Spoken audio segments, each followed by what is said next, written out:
All right, so day 13, domain and range part 2. We're finding all possible inputs and outputs for a function. We're just continuing on with what we were talking about in the previous lesson.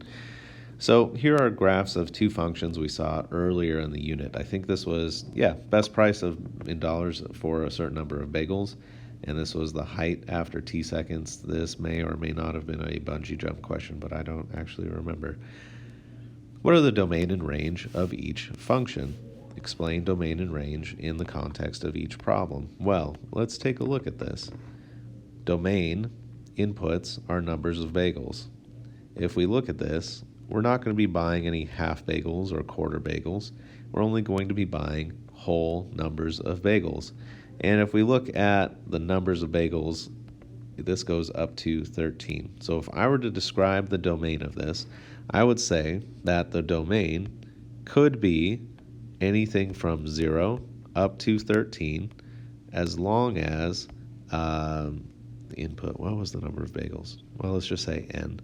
As long as n is a whole number.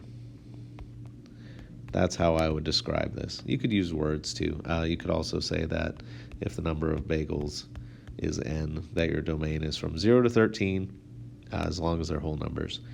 And then for the range, that would be the possible outputs. And what we would have to do is we would actually have to go through and list each of these y values individually because there's a whole bunch of them. But we could say that it's from 0 up to, I think it was 1125 or something like that.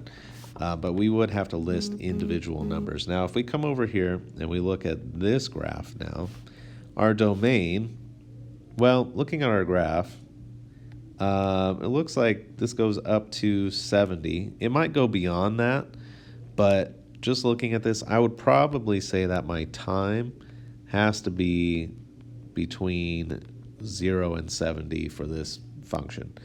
Now, the graph looks like it might continue on, but at some point in the real world, you kind of just have to cut things off because then your model's not really effective anymore, or things happen off of your graph that you can't anticipate. So I would just say 0 to 70 on this one. Now the range is the outputs from minimum to the maximum.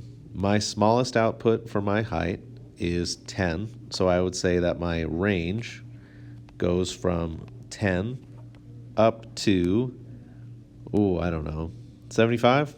Let's go with 75. That looks like a 75 right there. Anyway, domain and range.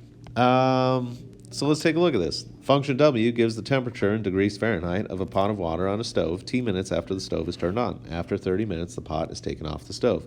Graph of the function is shown. Is 250 in the range of the function W? Let's see. Do we have any outputs of 250?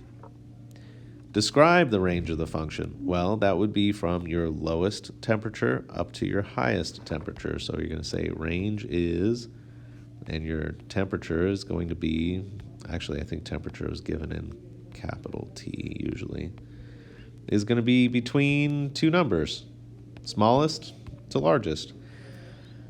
Does W of t equals 0 have a solution? Oh, W of t. Okay.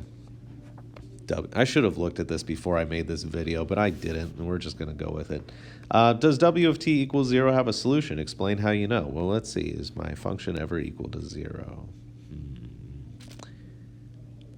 I think that's probably good enough. If you have any questions, let me know.